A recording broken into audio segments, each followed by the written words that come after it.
ওরে আমার বাবা আমার থেকে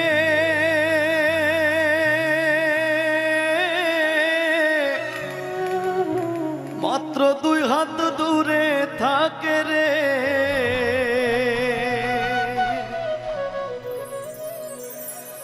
তবু আমি সেই বাবাকে একটিবার না দেখতে পাই।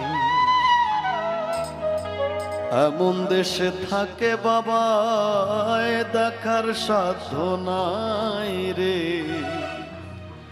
এমন দেশে থাকে বাবা দেখার সুযোগ নাই। দেখা যায় বাবার কবর, নেওয়া যায় না খোঁজ খবর। এমন দেশে থাকে বাবা দেখার সুযোগ নাই গো। এমন দেশে থাকে